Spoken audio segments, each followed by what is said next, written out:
কেমন আছেন সবাই? আশা করি ভালো আছেন। আজকে রোববার ৮ ডিসেম্বর ২০২৪ প্রথম আলো নিয়ে হাজির হয়েছি।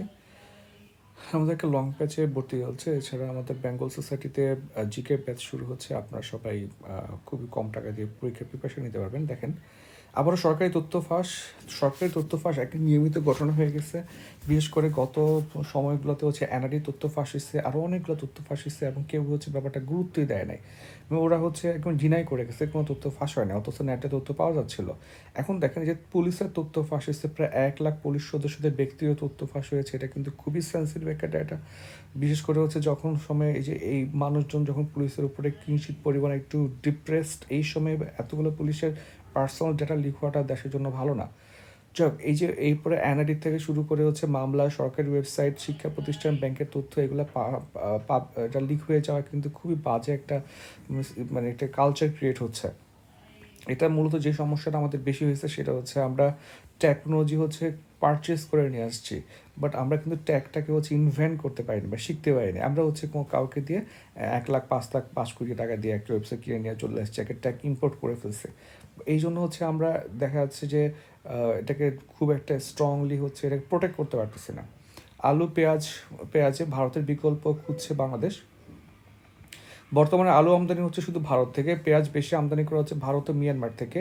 তবে পাকিস্তান, চীন এবং তুরস্ক থেকেও পেঁয়াজ আমদানি হচ্ছে, যদিও পরিমাণে কম। তো এটা নিয়ে হচ্ছে এখন আলু আমদানিতে হচ্ছে আরও 4টা দেশকে ইনক্লুড করা ট্রাই করা হচ্ছে: জার্মানি, মিশর, চীন এবং স্পেন। তো আমার মনে হয় যে মোটামুটি যেহেতু বাংলাদেশ সবগুলো পারচেস করে পে করলে হচ্ছে যথেষ্ট পরিমাণ ভালো কিছু আপনার বিক্রেতা পেয়ে যেতে পারি। দেখেন, শীতের ঘোরাঘুরি হচ্ছে, এই ধরনের প্রোগ্রামগুলো আসলে ভালো লাগে। শুধু নয়তো জীবনটা হচ্ছে অনেক বেশি কমার্শিয়াল টাইপ হয়ে যায়। স্মার্টফোন এবং ইন্টারনেট ব্যবহারে পিছিয়ে বাংলাদেশ। জিএসএম এর জরিপ আপনার হচ্ছেন বাংলাদেশে মানুষের স্মার্টফোন ব্যবহার করেন হচ্ছে শহরে 41%, গ্রামে 26%। শহরে ইন্টারনেট হচ্ছে 43%, গ্রামে 27%। জাতীয় নির্বাচন আগামী বছর নাকি আরও পরে হতে পারে। আমাদের শিক্ষা ও পরিকল্পনা উপদেষ্টা বলেছেন যে উনি ব্যক্তিগতভাবে মনে করে আগামী বছরে নির্বাচিত সরকার আসবে। তবে অধ্যাপক মাহবুবুল্লাহ, রাজনৈতিক বিশ্লেষক, উনি বলতেছে যে মানে খুব বেশি আর্লি করা দরকার নেই, খুব লেট করা দরকার নেই। আমার মনে হচ্ছে কিছু চেঞ্জ আসার পরে নির্বাচনটা আসলে ভালো হয়। দেখেন, নয়াদিল্লিতে বাংলাদেশের হাই কমিশন ঘেরাওয়ের ঘোষণা দিয়েছে আরএসএস এর। এই ভারত এইগুলা কিন্তু যেটা করতেছে এটা অ্যাক্ট অফ ওয়ার টাইপের মনে হচ্ছে আমার। যে ওরা হচ্ছে আমার দূতাবাসে হামলা চালাচ্ছে কিংবা মিশনে হামলা চালাচ্ছে, এটা কিন্তু ভিয়েনা কনভেনশনের সরাসরি লঙ্ঘন। এখন আপনারা জানেন যে ভারতের পররাষ্ট্র সচিব বিক্রম মিশ্র বাংলাদেশে আসতেছেন। কিন্তু এর মধ্যেই হচ্ছে উনি আসার পর দিনই ভারত যদি এরকম একটা কাজ করে, এটা কিন্তু উনি এসে কী মেসেজ দিবে আমি ঠিক জানি না।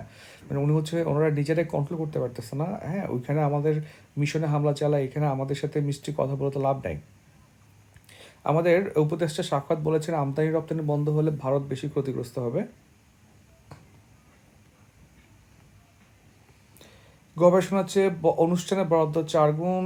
বাংলা একাডেমিতে মাসব্যাপী বইমেলা, বছরব্যাপী শতাধিক অনুষ্ঠান আয়োজনে গুরুত্ব নিয়ে পড়ছে একাডেমিক গবেষণা কাজ। দেখেন, এখন সবাই প্রমোশন, পাবলিসিটি চায়। প্রোগ্রাম একটা করবেন, আপনি চিফ গেস্টের সামনে বসে থাকবেন, আপনি বক্তব্য দিবেন, মানুষ আপনার চিনবে। এখন ওই বাংলা একাডেমি কতটুকু ডেভেলপ হচ্ছে, দেশের কতটুকু ডেভেলপ হচ্ছে, সবাই হচ্ছে এখন পার্সোনাল এজেন্ডা বাস্তবায়ন করতে ব্যস্ত। এটা হচ্ছে আপনার একটা এজেন্সি ক্রাইসিসের মতো হয়ে যায়, হ্যাঁ, এজেন্সি থিওরির মতো। যে আপনার যিনি বাংলা একাডেমিকে ডেভেলপ করার কথা, তিনি বাংলা একাডেমি ডেভেলপ করে না করে নিজেকে ডেভেলপ করতেছে বা নিজেকে প্রমোট করতেছে। তো এই সমস্যাটা আসলে সবখানেই আসছে, শুধু বাংলা একাডেমি নয়, বিশ্ববিদ্যালয় দেখা যায়। তো এগুলো কিন্তু সব কিছুকে এখন একটা ড্রাস্টিকভাবে চেঞ্জ করা লাগবে। আপনাকে মানুষ চিনে লাভ নেই আসলে। হ্যাঁ, কারণ আপনাকে আসলে অ্যাচিভ করা লাগবে, দেশের জন্য কিছু করা লাগবে। ধরুন আপনাকে 1 লাখ মানুষ চেয়ে, তো কী হয়েছে? আপনি তো 1 লাখ মানুষ থেকে চিনার পরে মানে আপনি তো 1 লাখ টাকা পাচ্ছেন না। সো এই যে একটা ফেমের পিছনে ছোটা, এটা বন্ধ করা লাগবে। সশস্ত্র বাহিনীর সাবেক সদস্যদের সমাবেশ, ভারতের সঙ্গে সমতার ভিত্তিতে পররাষ্ট্রনীতি হতে হবে। দেখেন, বিদ্যুৎ গ্যাসে বছরে মাথাপিছু ভর্তুকি ৩,০০০ টাকা। এখন এটা আগের সরকারের ডেটা, আগের সরকারের জন্য। এখন মেন ইস্যুটা হচ্ছে যে আমাদের যতগুলা আপনার বিদ্যুৎ কেন্দ্রে হচ্ছে করাপশন হয়েছে বা হচ্ছে বসায় বসায় আপনার ক্যাপাসিটি চার্জ দিচ্ছে, এগুলো কিন্তু এটা ইনক্লুডেড। সো ওগুলোকে আটকানো লাগবে। মৈত্রী দিবসে মৈত্রী দিবস দিল্লি ঢাকা সম্পর্কে মালিফুল হক বলেছেন ভারতের হাই কমিশনার। আপনারা জানেন যে 6 ডিসেম্বর হচ্ছে মৈত্রী দিবস ছিল, তার মধ্যে আজকে 8, তো সম্ভবত 5 ডিসেম্বরই, আমার যতটুকু মাথা আছে 5 বা 6 ডিসেম্বরই বিএসএফ আমাদের একজনকে গুলি করে মেরে ফেলছে। সো এখন এই মুখে মুখে আসলে এত কথা বলে লাভ নেই। বাংলাদেশের এখন মানে একটা সুযোগ আসছে যে এটা রিটালিয়েট করা এবং করা লাগবে। আমাদের মুক্তিযুদ্ধে কিছু স্টোরি ছাপা হচ্ছে প্রথম আলোতে, আপনারা হচ্ছে এটা পড়বেন। আমি হচ্ছে এটা পড়ছি না। দেখেন, সন্ধ্যা 6টার পর ঢাকা বিশ্ববিদ্যালয়ে আপনার উচ্চস্বরে স্পিকার, মাইক এবং গাড়ি হর্ন নিষিদ্ধ, এটা খুবই ভালো কাজ করছে। মানে ধরেন এটা বিশ্ববিদ্যালয়, এটা এটা কোনো আপনার কোনো বিনোদন কেন্দ্র না, এখানে সবাই গিয়ে যা তা অবস্থা শুরু করে, যে ওনাদের পড়াশোনা যাতে ক্ষতি না হয় এবং হচ্ছে মানসিক স্বাস্থ্য যাতে ভালো থাকে এবং শারীরিক স্বাস্থ্যের জন্য ভালো একটা ডিসিশন নেওয়া হয়েছে। ওকে, দেখি আমরা রাজধানী তুরাগে একটি পারিবারিক মন্দিরে আগুন দিয়েছে দুর্বৃত্তরা। এগুলা খুবই বাজে ঘটনা এবং পুলিশ অলরেডি স্টেপ নেওয়া শুরু করেছে। সো এগুলো প্ল্যান্ড, এটা হচ্ছে ইন্ডিয়াকে উস্কে দেওয়ার জন্য প্ল্যান্ড, এগুলো হচ্ছে করা যাবে না, আটকাইতে হবে। দেখেন, আরেকটি রক্তাক্ত দর্শক সইবার ক্ষমতা সিরিয়ার নেই। খুব ভালো লাগছে মোটামুটি আর্টিকেলটা। 2011 সাল থেকে 5 লাখের বেশি মানুষ মারা গেছে, 1,40,00,000-এর বেশি মানুষ ভিটে ছাড়া হয়েছে। 2020 সালে রাশিয়া তুরস্কের মধ্যস্থতায় হওয়া যুদ্ধবিরতির কারণে 4 বছরের সংঘাত কমলো, এখন আবার বাড়ছে। এখন দেখেন, মূল ইস্যুটা হচ্ছে আমরা বলতে পারি যে এখানে দুইটা ইস্যু চলে আসছে। এখানে প্রথমে হচ্ছে আপনার যে মানবিক কূটনীতি। তো মানবিক কূটনীতি হচ্ছে কোনটা? মানবিক কূটনীতি হচ্ছে, এটা একটু পড়বেন আপনারা, চলে আসতে পারে যে মানবিক কূটনীতি হচ্ছে ধরেন হচ্ছে হিউম্যানিটেরিয়ান ইন্টারফেয়ারেন্স, হচ্ছে এরকম যে আপনার একটা দেশ হচ্ছে ওদের দেশের বিরুদ্ধে দেশে বা ওই দেশে কোনো একটা মানে মানবতা বিরোধী কাজ হচ্ছে, তো অন্য কোনো জোট কিংবা অন্য কোনো দেশ হচ্ছে সেখানে হচ্ছে মানবতার জন্য ইন্টারফেয়ার করতে পারবে। সো এই ব্যাপারটা হচ্ছে এখন সিরিয়াতে আপনার অ্যাক্টিভ করার ট্রাই করা হচ্ছে বা ইউজ করার ট্রাই করা হচ্ছে। এছাড়া হচ্ছে আমরা একটা আস্তানা প্রসেস সম্পর্কে জানতে পারি। আস্তানা প্রসেস হচ্ছে সিরিয়ার সংকট সমাধানের জন্য রাশিয়া এবং ইরান, রাশিয়া, ইরান একটা কূটনৈতিক উদ্যোগ নেয়। এটা বসে আপনার 2017 সালে কাজাখস্তানের রাজধানী আস্তানায়, সেখান থেকে আস্তানার প্রসেস চলে আসছে। এটা মূলত সিরিয়াকে কীভাবে হচ্ছে স্ট্যাবিলাইজ করা যায় সেটা নিয়ে একটা প্রসেস, সেটা নিয়ে একটা কূটনৈতিক প্রচেষ্টা। এটা একটু পড়াশোনা করে নেবেন আর কি, আপনারা একটু ঘেঁটে নেবেন, নোট করে আমাদেরকে দিয়ে দিবেন, গ্রুপে শেয়ার করবেন, সবার জন্য সুবিধা হবে, গুগলে সার্চ করলে পেয়ে যাবেন। যাই হোক, আর তেমন কিছু নাই, আমরা আগেই দেখি।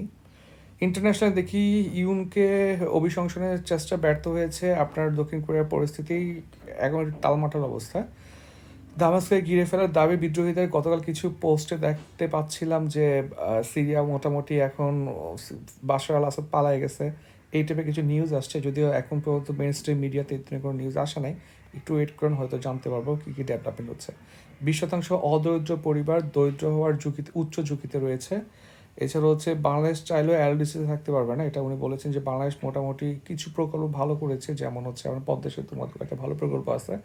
আবার কিছু প্রকল্প হচ্ছে প্রেস্টিজ প্রকল্প। তো প্রেস্টিজ প্রকল্প কি, এটা পরীক্ষায় চলে আসতে পারে। এটাকে অনেকে লিপস্টিক টার্মটা হচ্ছে আপনার লিপস্টিক ডেভেলপমেন্ট সম্ভবত, ওইগুলোও কিন্তু পরীক্ষায় চলে আসতে পারে। এই টার্মগুলো ইন্টারন্যাশনালে কিংবা বাংলাদেশে চলে আসতে পারে। আর তেমন কিছু নাই, শেষ পেজেও তেমন কিছু নাই।